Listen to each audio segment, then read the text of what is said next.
This is the KJ Singh Show with your host KJ Singh. Today we're going to talk about Aaron Bushnell. Rest in peace, rest in power. This is a 25-year-old man who self-immolated, in other words, set himself on fire in a supreme act of protest against the genocide that is happening on the Palestinian people with full complicity of the US government. Now, this is a man who was an active duty Air Force soldier.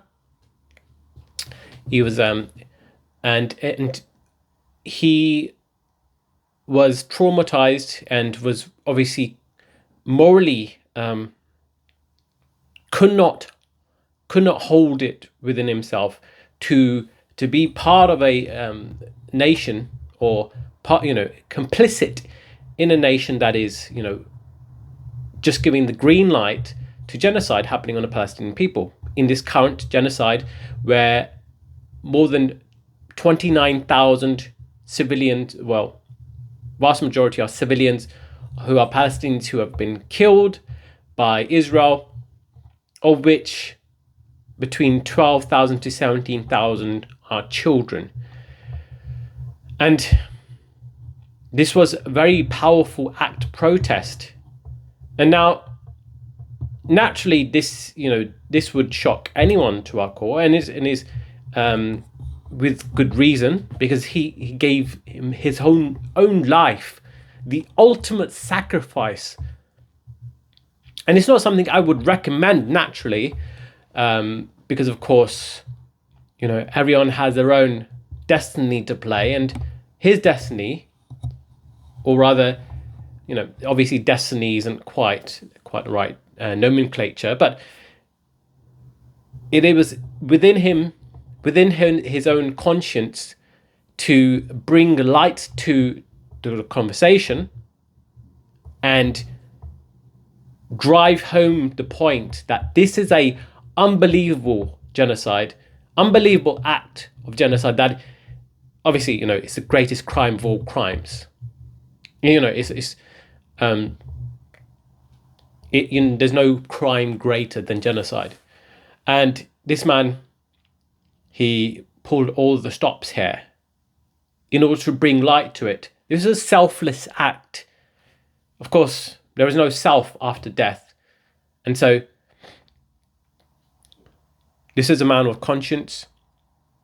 And I, there's no surprise that he would perhaps be traumatized by being part of an army, of the strongest army in the world, part of the most economically successful country of the world, and being issued orders to be at the whims of this colonial power in the Middle East, in Israel, killing tens of thousands of people. And the genocide, of course, is not just the killing, it's the withdrawal of food, water, electricity from the civilians, collective punishment. And naturally, this, to be against it is the least that we can do. And to criticize it, to discuss it, that's the least that we can do. And the most that we can do is what this man has done. And this was not an insane person. This was not somebody who was not sincere. This was a man who was congruent. And despite efforts by the media and detractors from Palestinian rights, this is not a man who was like off his head wasn't it wasn't mental health that was fueling this. Because of course, if you were to look into his past behaviors, this is a man who donated food, water, blankets to homeless people in where he lived. So this is a deeply empathetic person. This is a man who had courage, of who had a a sense of universal, you know, consideration for the downtrodden. And obviously, trauma has a part to play in this. Mental health has a part to play in this, but it's not the predominant feature of this. And we know that it is the mainstream news and those detractors from the genocide that is happening. They want to detract away from the motive, because of course in their headlines and in even the body of their articles, they don't discuss his motives. In fact, there's a paragraph that's seen recently that said that the motives of this are unclear. And yet, if you were to watch it or read quotes by him, just in the same live stream in which he unalived himself, killed himself, he made it very clear. He'll no longer be complicit with the genocide that is happening on the Palestinian people.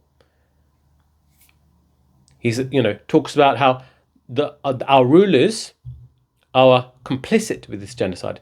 He talks about his last words were "Free Palestine, free Palestine," and has his body being soaked in this flammable liquid and the flames engulfing his body. You could hear as he's screaming out in protest, "Free Palestine," you could hear his blood curdled screams. And it's harrowing to watch, but it's important that we give it space, we give it attention to honor this person's life and what he stood for. This was not a random person. This was not a random person engaging in a random act of suicide. Not that any suicide is something random. It's quite a significant and serious act, and I wouldn't recommend it on anyone. But considering the level of depravity, the injustice, the barbarity that is inflicted on Palestinian people, the immense suffering from starvation, from the very fear, at the very least amount of suffering, you have the starvation, the not knowing when your next meal will come from, especially in North Gaza, but even in South too, where there's a safe zone corridor where, prior to this genocide, prior to this attack, 500 trucks were, just about sufficient enough to handle the needs of the population. Now, something like single-digit trucks are allowed in, if that, and none are going to the north, where people are starving to death. And in a future video, I'll go through the what is considered collateral damage, or the repercussions of this genocidal conditions in which the Palestinians are placed under. This kind of puts into perspective and makes it clear that there is no moral foundation for the very state that is carrying out this act. Because, as we know, what happened on October 7th, not something I agree with, not something I condone, but it is a symptom of a much larger issue. And the symptom is this ethno-state built on this concept of racial supremacy. And this racial supremacy is rearing its head now in this genocide. It is the racial supremacy and the ethno-state and the displacement of the people who are indigenous to the land. That is the foundation of what's going on right now. And the very same people who are apologists for Zionism are the same people who are ridiculing, who are smearing, libeling, who are just saying the most morally depraved things about this man who did one of the most moral acts you can do. This is the sheer gulf between those who are for humanitarian values and then the other side, which is about tribal ethnocentrism. It's about me versus you, me versus the other. And this is why clearly Zionism, I was going to say Zion Nazis, and obviously there's it kind of fits together coincidentally in that they are literally following a lot of the principles of Nazism. Obviously, it's natural, it's become a bit of a cliche to call anyone you don't like a Nazi, but this is literally a national ethnocentric state that kills on the basis of ethnocentrism and us versus them. It's about self-determination of one people over others. It's about transgressing on other people's borders, own self-determination, their own dignity, their own integrity, and a complete eradication of human life that is not convenient to the political goal of establishing this utopia of this ethno-state. And to maintain this ethno-state whilst being in contravention of human rights is utopic, and it's not just utopic. It's utopic for the right-wingers who want to maintain this ethno-state. But it's hell on earth, literally. It's a scorched earth policy whereby people who are just at the born at the wrong GPS coordinates, they are suffering at the mercy of this colonial power that wants to maintain this ideology, this psychopathic ideology, which is not a religious. It's not a religious difference between them and Muslims. It's an ideology, political ideology, that is colonialist in nature. The first forms of Zionism were facilitated and supported, and not just first forms. The ideological underpinnings of Zionism is about colonialism. And we know this because the Jewish colonial organization or Jewish colonial association were responsible for helping, with the immigration of Jews into Palestine.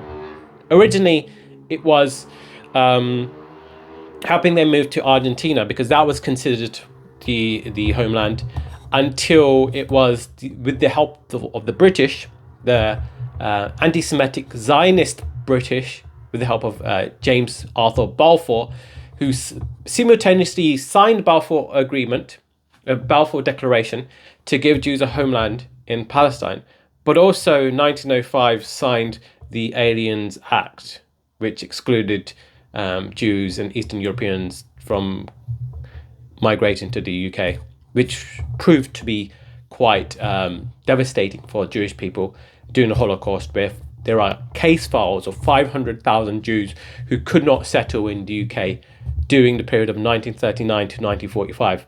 This is very important to acknowledge.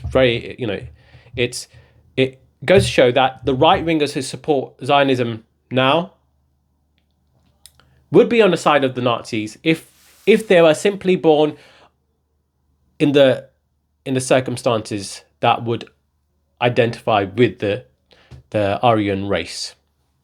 It's an ideological and moral black hole that these right-wingers are submitting themselves to. And I'm not going to talk about the psychology of these right-wingers because they're psychopathic in nature. But to go back to psychology, to go back to Aaron Bushnell, this is a man who was the furthest away you can be from psychopathic. This is a man who put other people before others. And the Zionists obviously naturally being a psychopathic, or rather isolationist and ignorance. These people feed on ignorance. These people rely on ignorance to fester in order for their ideology to grow. It goes without saying. Zionism requires a condition in which the truth is not just secondary. It's irrelevant, because it's about power, it's about control, and it's about might makes right. And so that is it couldn't be further away. Aaron Bushnell and the Zion Nazis at the end of the day. And very confused people who don't understand morality, will see it, will conflate, Zionism, because it, of course, is supported by Jews, as being of the same, group of people who were persecuted in Nazi Germany. Only that Nazi Germany, the power roles are the opposite. It was the Nazis who had the power. They had the institutional control, and they were the ones punching down on the scapegoat who were powerless in the situation. Whereas the Zion Nazis are the ones with the power in Israel. They're the ones with political influence. And they're the ones punching down on those who are criticizing this disgusting, immoral, depraved society and ideological underpinning of maintaining an ethno-state. So, Aaron Bushnell, never forget his name. And despite the fact that the mainstream news, the liberal, the right-wing, centrist, whatever you call it, with the exception of few, there are, I'm a stickler for facts. There are a few that are telling the truth. There was a segment on CNN where they did discuss his motives. But the vast majority headlines are, a man sets him on fire in Washington, D.C., in front of Israel embassy, or man sets himself on fire, as if like it's something that he just randomly, spontaneously decided to do, because it's like YOLO, and it, no illustration of and no contextualization of why he did it. Of course, and they want to obscure it under mental health, and obviously mental health is serious, and mental health is part of everything. Mental health is definitely a part of this, but it's also a big part of the right-wing ideology. I mean, whole ideology that spends its entire modus operandi in punching down on oppressed people or vulnerable people or the people who are considered other. James Arthur Balfour considered that, believed that Jews could not be properly assimilated in Britain. And this is the reason why he supported the moving away of Jews from Britain to this other, state that would have some of the British interests at heart, such as protecting the Suez Canal of Egypt. And there, right-wingers have a tribalistic tendency to think about us versus them, and the ideological underpinnings, the Nazis, are very much alive and well, not just in James Arthur Balfour, but also in the state of Israel. Any ethnocentric project requires some similarities with Nazism. Nazism didn't arise in a vacuum, in terms of, it didn't arise in that it was a completely new way of thinking about reality. It required a kind of a exploitation of this tribalistic way of thinking about things, which has existed in human psychology, society, anthropology for multiple millennia, and it still exists right now. Despite that, there are people who can see the bigger picture. We've got great thinkers, great and really intellectually provocative, intellectually honest people. It's not provocative for the sake of being provocative. It's people who are really helping people open up their eyes. Norman Finkelstein, Barnaby Rain, Naomi Klein, Noam Chomsky, Rashid Khalidi, You have these people who are well versed. These are experts in their field. These are people who can really dispense knowledge and understanding, and we can have a better understanding of the situation. We can empathize with the other. There's so many people out there. Gabor Mate, who has a more of a background associated with psychotherapy and trauma. Of course, trauma is something that underpins everything here. Trauma is the thing that is keeping this right-wing ethno-state alive. Trauma is what is sold to you in papers. Trauma is what is exploited by the papers, by the messages or the propagandists. And it's important for us to be aware of what's going on. Clarity, moral clarity is all important. Avi Shlaim. There's so many great thinkers out there, a large number of them being from the Jewish background, but also every background. Ash Saka.